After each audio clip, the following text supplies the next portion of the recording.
Alrighty, thank you everyone for joining us today. Today we are going to jump into a discussion around how we need to shine a light on the shadow data, all the data that we've ended up stored all over the place that we don't really actually know exists. So we can achieve much better accuracy in our data classification, as well as improve our automation with AI-powered entity resolution and RAG. So today we're going to do quick introductions. We're going to talk about shadow data and what a problem it has become for us. We're going to define what identity-centric data security means and why it's the solution. And then we're going to show you some real-world impact of how you move from manually trying to track down where your data is, make sure it's classified properly, and how you move into a more automated world so that you can be much more efficient, save money, and ensure that you are staying on top of regulations. Finally, we'll jump into a quick demo, just show a couple screens of our product, and answer any questions that might have come in during the webinar. Today, I've got Priyadarshi Prasad, PD Prasad, with me. He is the co-founder and chief product officer at LightBeam, as well as my boss. He's a pretty cool guy. PD, would you mind introducing yourself and maybe give us a quick introduction of why you founded LightBeam? Yeah, thanks, Wes. Great to see everyone here. PD Prasad, as Wes noted, one of the co-founders. My background has been all around, data protection and data security, data governance for, 20 plus years now. Don't want to date myself too much. I'll only say that I did work on some mainframe technologies as well early in my career, but that was early. All right, since then I haven't yet. Yeah, so we were, some of us, we were all working at a company. We were all looking at data together. And one of the things that kept coming back to us essentially is we just kept seeing just too many, number one, too many tools trying to do something similar, but not quite enough. There was a tool for data security, another one for data privacy, yet another for data governance, or quite a few for data governance, actually. And we were in charge of some of that. We just didn't sit well with us to say, why do we have so much tooling, so much time that needs to go into managing this tooling?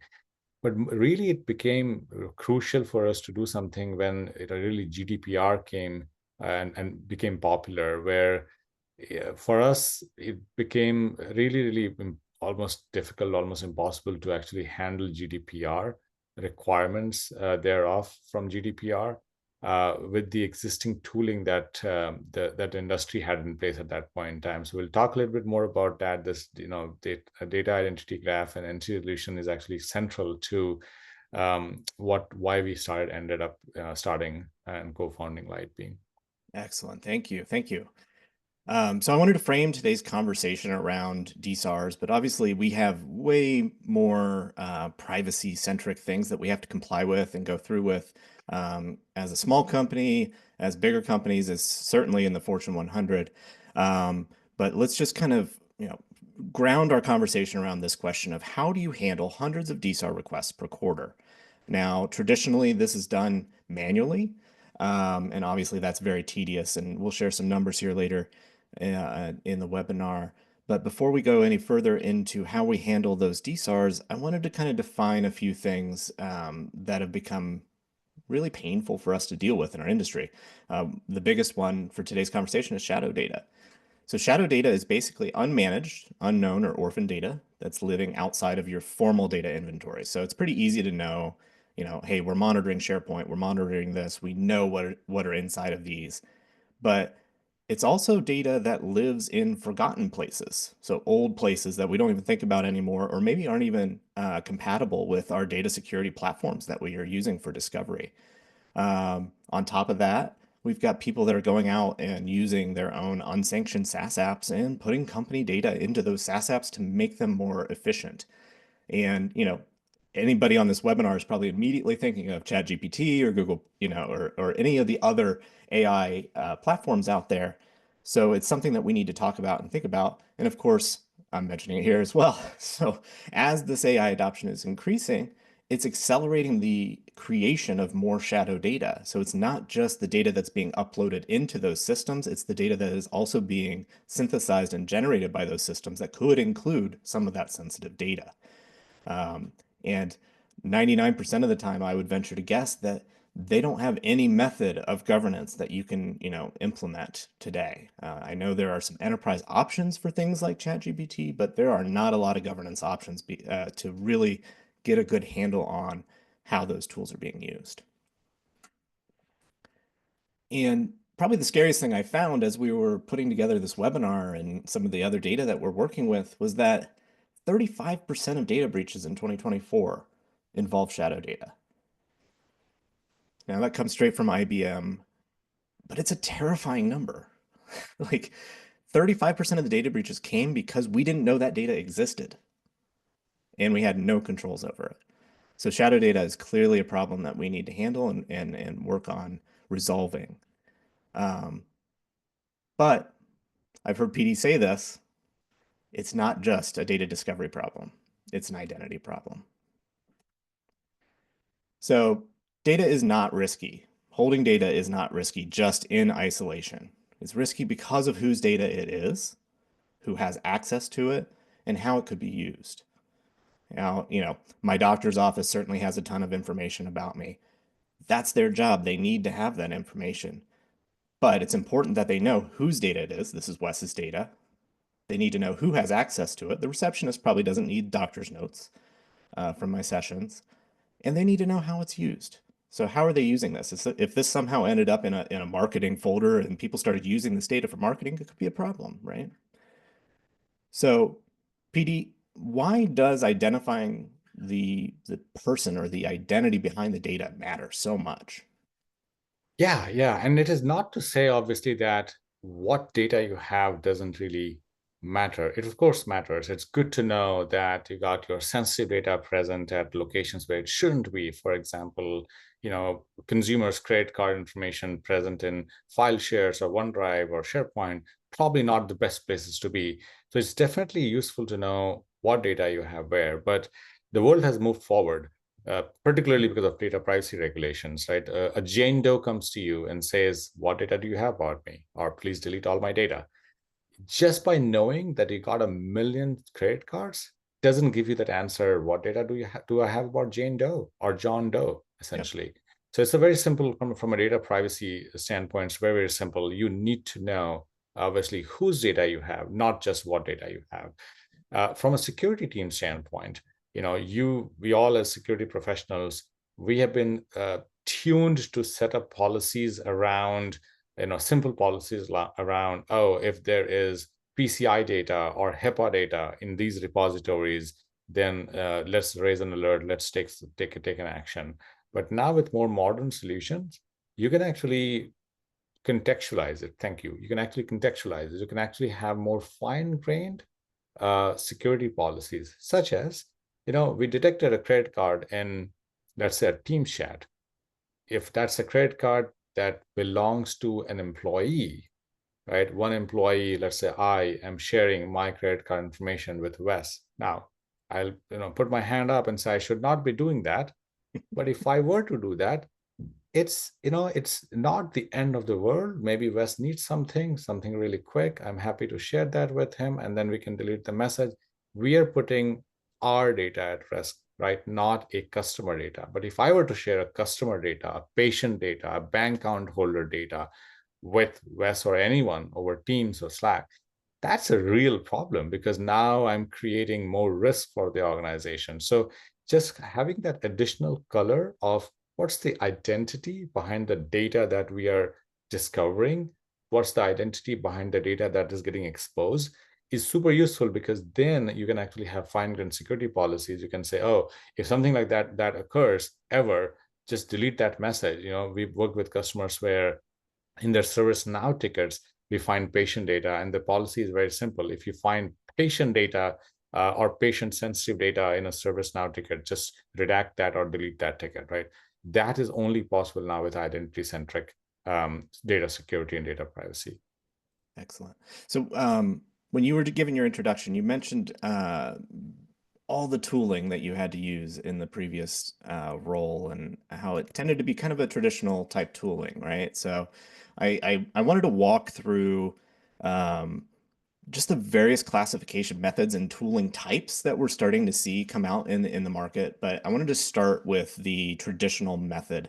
So PD, I'm curious in your experience with operating some of these tools and being in those, what have you found with the traditional methods, which generally use something like pattern matching or regex? This is so interesting because even literally today, not even an hour back, we were talking to a customer, and they have been describing how nearly 90% of what the systems and the solutions report as sensitive data is false positive. Let me repeat, it's not 90% correct, accurate discovery. It's 90% inaccurate discovery. They Wow. have a whole team looking into each of these discoveries and figuring out, is this correct? Is this accurate? Is that inaccurate? Because they're looking for that 10% accurate results on which they can take an action. But imagine, out of 10 hours, only 1 hour is fruitful. The other 9 hours are not, right? And that has been the bane of these traditional methods. Again, that's all that was available earlier. So we were all doing what we could with the available technology. But this day and age, I think traditional methods are, they really are long in their tooth. Yeah. So, I mean, we're seeing every single vendor in the space obviously come out with an AI solution of some form.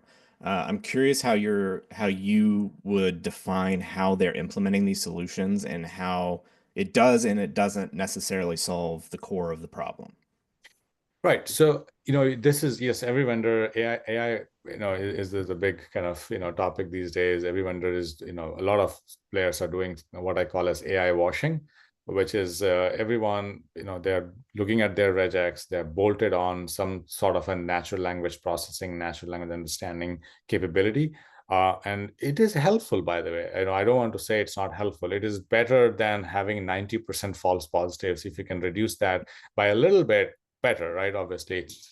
I think the challenge is that is still, even if you go from 90% false positives to like 70%, 60% false positives, it is still very much the old approach where you're not describing and figuring out the identity of the person whose data may be getting exposed or may be at risk. And so is this a good step? But it's a lot of this is how we have seen bolted on AI solutions work, is they try to bolt on something on a very, very old, creaking, archaic technology, and it improves, but not quite as much.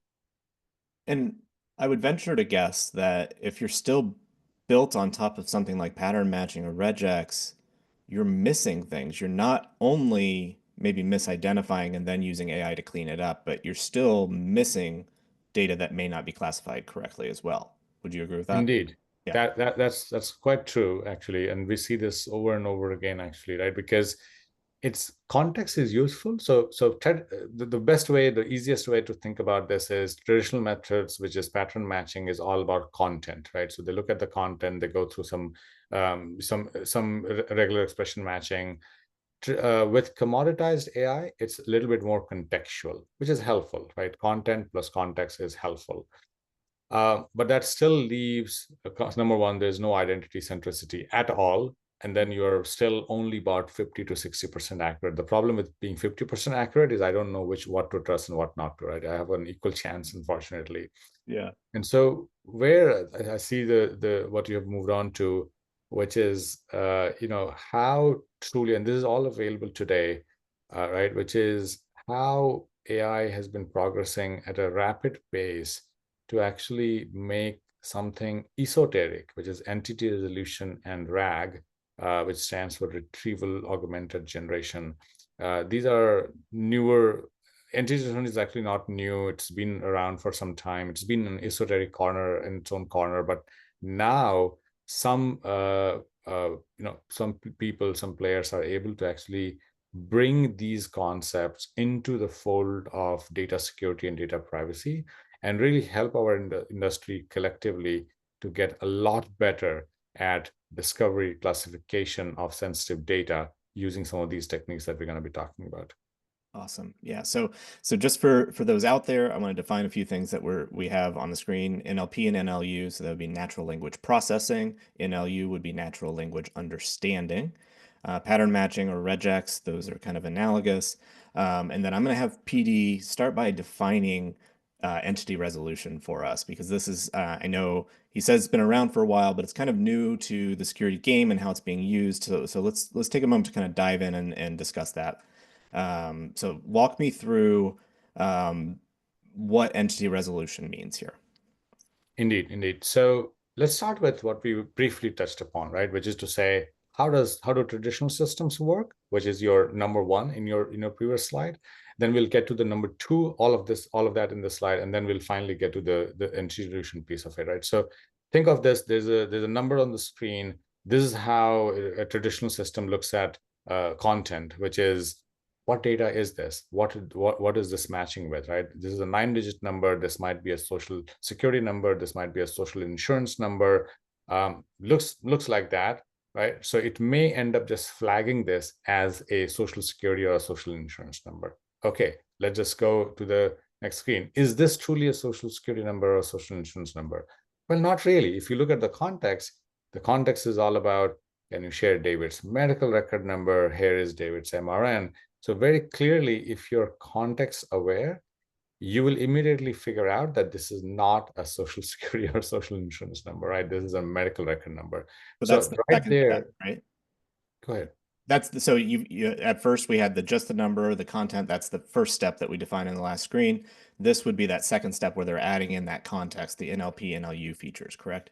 Indeed, indeed, exactly, right. And you can see that it's how it is making it a little bit more accurate, right? That 90% inaccuracy, how that might become a 60%, 70%, 50% accuracy or inaccuracy. So it's getting better.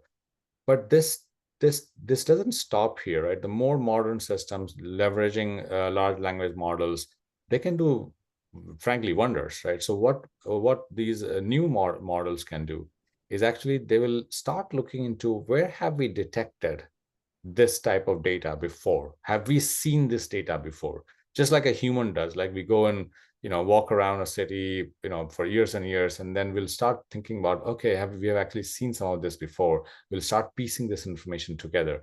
That's what modern LLM systems actually are able to do. We call this connections. Essentially, you're forming, neural network connections internally.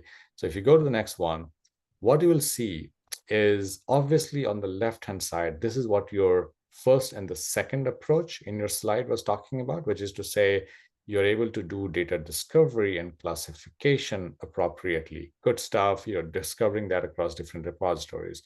But if I can ask you to pay attention on the right-hand side of the slide, this is where you see something interesting is happening.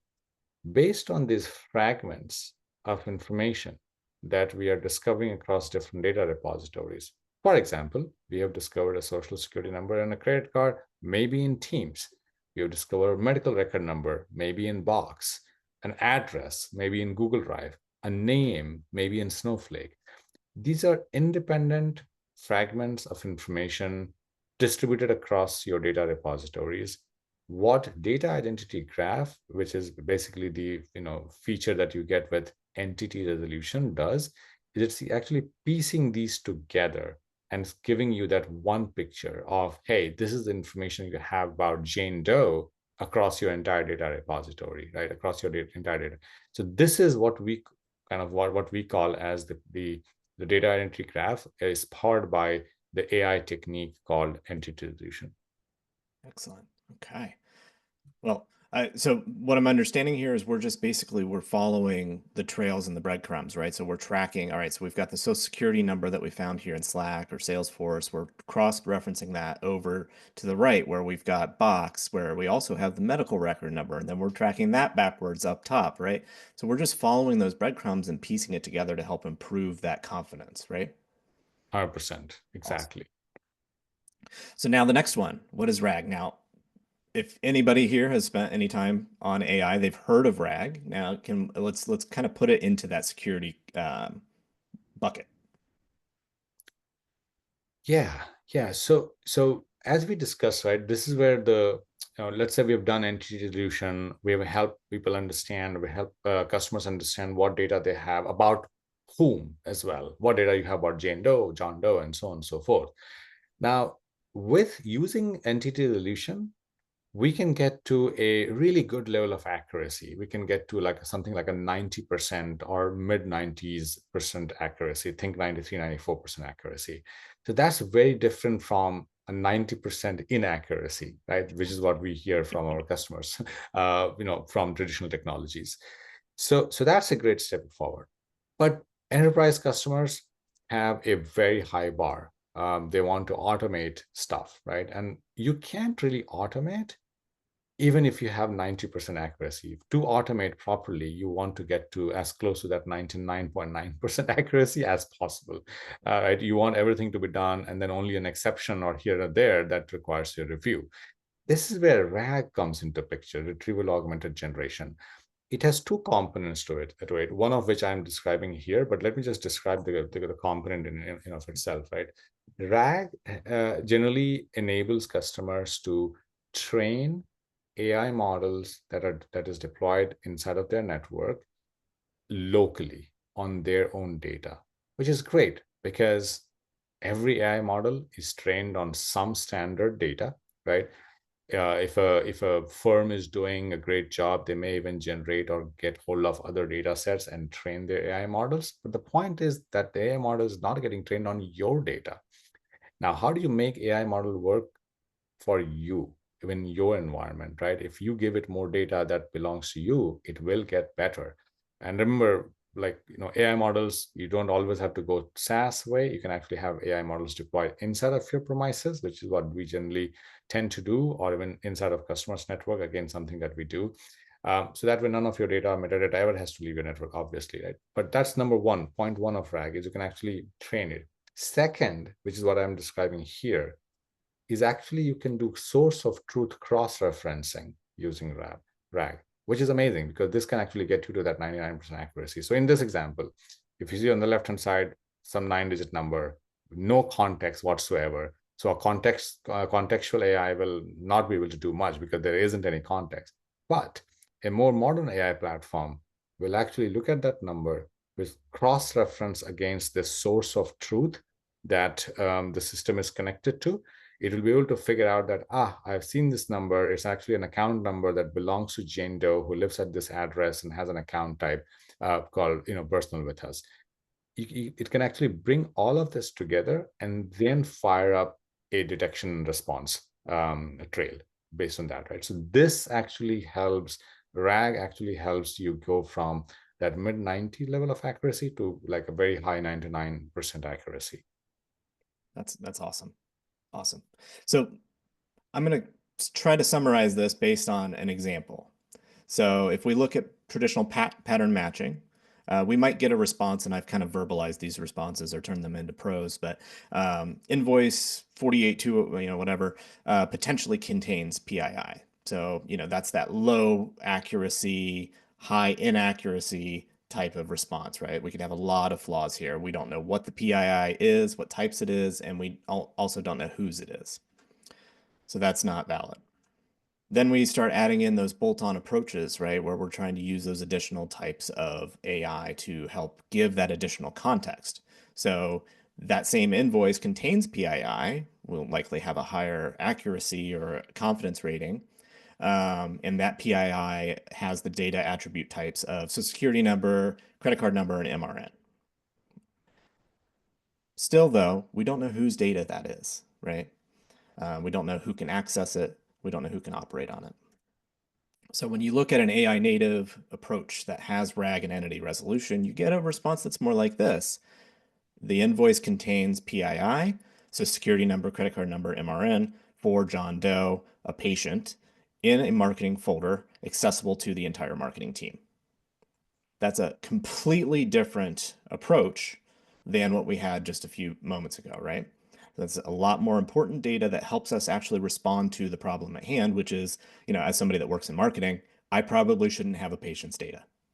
So let's explain what happens here, right? So if I'm breaking down that big sentence at the end, we've got the PII data, which we cross-reference against that source of truth. So in this case, maybe a patient table inside of a database. We find with that data, we look it up, we find that John Doe is the patient that is associated with that Social Security number or medical record number. And since it's in a patient table, we make the assumption that John Doe is a patient.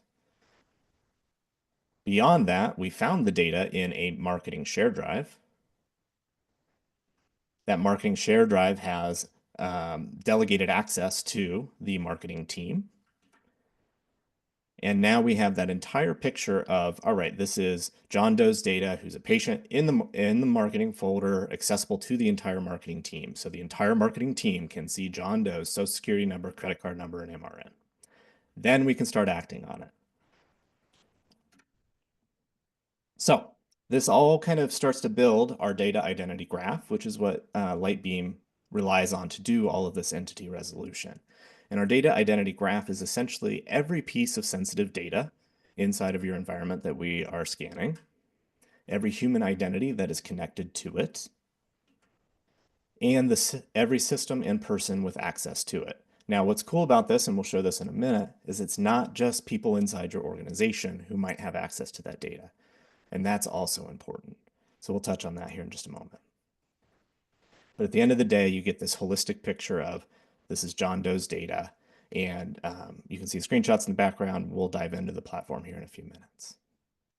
So to come back around to the beginning here of how do you handle hundreds of DSAR requests per quarter?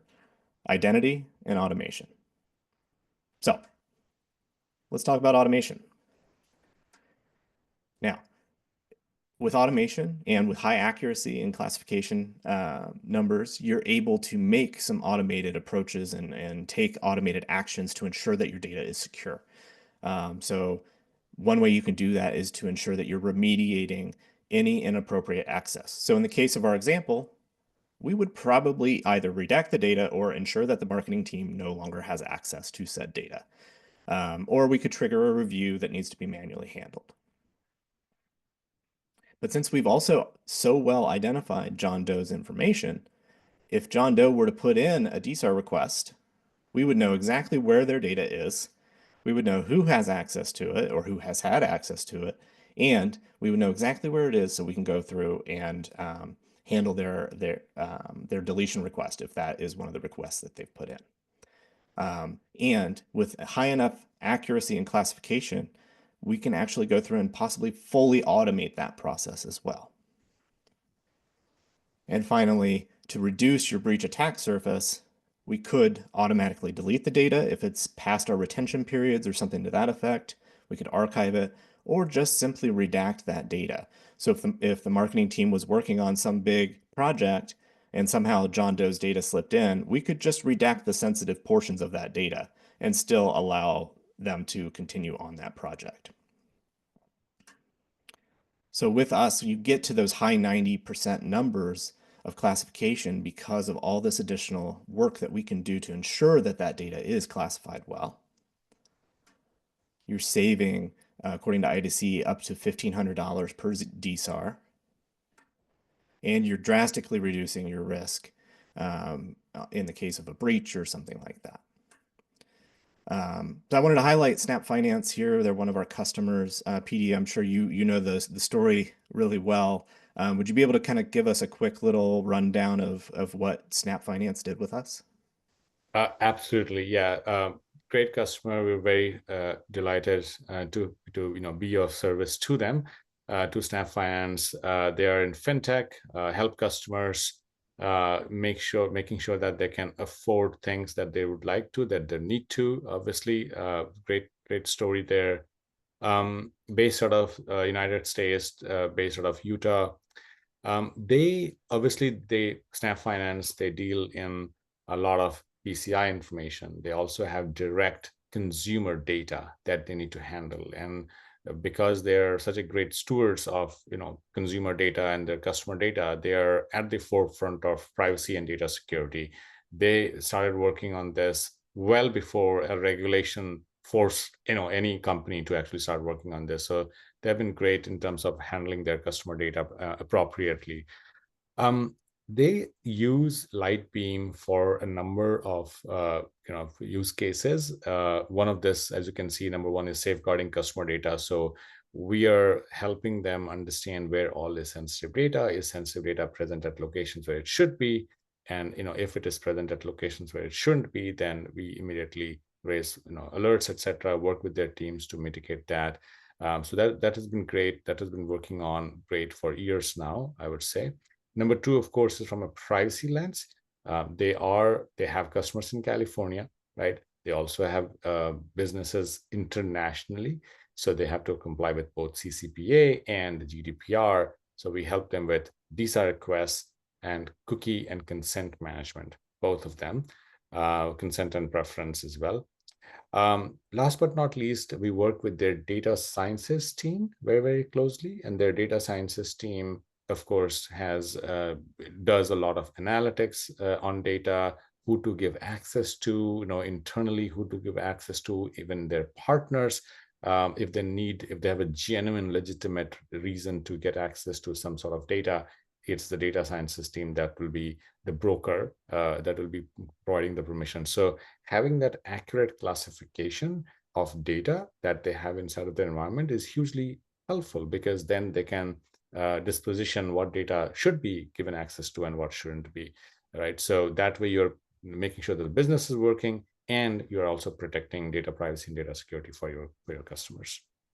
And number four, like that is the baseline to do all the ones above as well, right? You have to have accurate data classification in order to do anything above that. So that maybe I should have ordered this in a different way, but that's really the foundation of making sure that you can enable any of these features for our customer.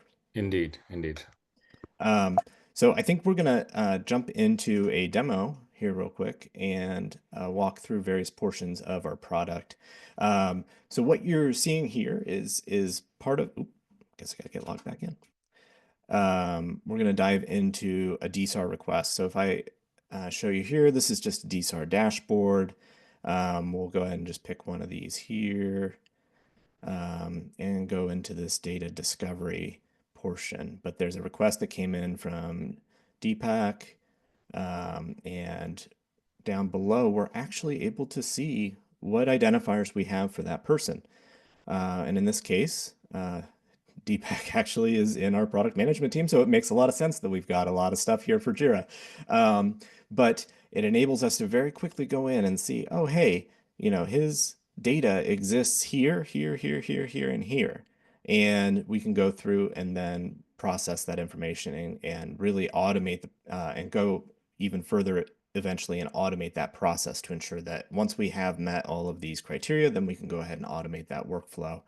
But then we can go ahead and hit save and proceed and create that report for that person and supply it back to them, right? So very simple, very easy. The nice thing is we can actually go through and even choose the business purpose of why we have that data. So it's not just about we have this data because we have it, but we can actually define why we have it. So once more, we're meeting more criteria that GDPR requires, right? It's because we have to know what the business reason is for holding that data as well. Of course, all of this is built on our entity-centric view or identity-centric view.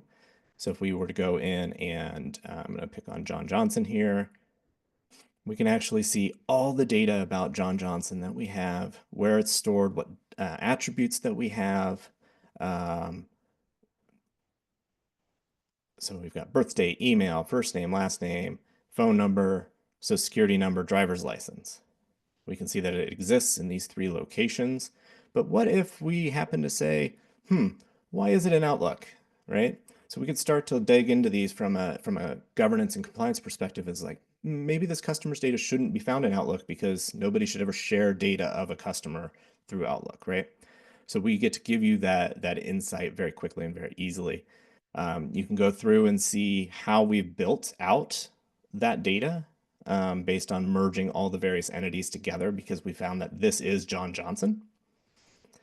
And then we're also tying in their consent. So if they've gone to the website, if they've selected something in our preference center, the consent center, we ensure that we're tracking that throughout all of your data sources. So if John revokes his consent the next time he visits the website, we can then go through and ensure that that policy is followed as well throughout all of your platforms. Then finally, This one, I find this extremely interesting as somebody who's worked in a number of places where we share data a lot externally, is how or what data have you shared with partners? Whose data have you shared with partners? And how is it being shared with them? So I'm going to pick on Hitano Security here. If we have a partnership with them and we've shared data with them, but all of a sudden they get a data breach, what do we do? Right? So if a third party, somebody we've partnered with, has gone through a data breach, not only do they have to then go out and alert all their customers, now we have to alert the customers whose data we've shared with them. Now, the terrifying part would be if I didn't know whose data we've shared with them, now I have to go and alert all of my customers. And that's a major problem, right? So in here, we can actually go in and see, oh, we've actually shared 0 entities that have been identified. Well, this is not a good example, Wes. Um, but we can see that we've shared these specific objects with them. Um, and if we have shared any specific person, so we've shared John Johnson's information with them, we can go through and say, all right, John Johnson, Wes Kennedy, PD Prasad, we've shared their data with this customer, not the 15,000 other customers we have. So we only have to notify these 3 people. We only have to get identity monitoring for these 3 people. We don't have to get drugged through the media and suffer that reputational loss because one of our partners had a data breach. So when you have a good amount of visibility to whose data you have, who it's been shared with, and what partners it's been shared with, you can start to make those better business decisions around how do we actually comply with these regulations? How do we improve our response times on data that customers want to receive back from us, so DSAR requests? And then how do we actually follow through on their request for deletion or something to that effect? So clearly, identity-centric data security gets us to where we need to be to actually meet what these regulations are requiring of us. And it certainly builds a better foundation for us for whatever is coming down the pipe, because we know we're not done with data regulations. We know we're going to have to deal with some more. And there's no signs of us sharing less data in the future. So how do we maintain and secure everybody's data that we are now the custodians of? And identity-centric data security is the only way to do that properly. And with that, I think we'll open up for questions. But PD, I wanted to thank you for jumping on today and giving us a good walkthrough on how identity-centric data security matters. And thank you for the insights that you've shared. It's been really eye-opening and great. Thank you. It's been nothing but a pleasure. Yeah. So with that, if anybody has any questions, we can answer those live, or we're happy to follow up afterwards. Feel free to raise your hand or unmute.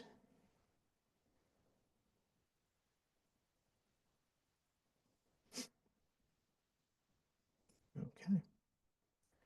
Well, we thank everybody for joining us today. Make sure to reach out either via our website at lightbeam.ai, or go ahead and email me directly, wes@lightbeam.ai, and we'll get you to where you need to go. Thanks, everybody, and have a great day.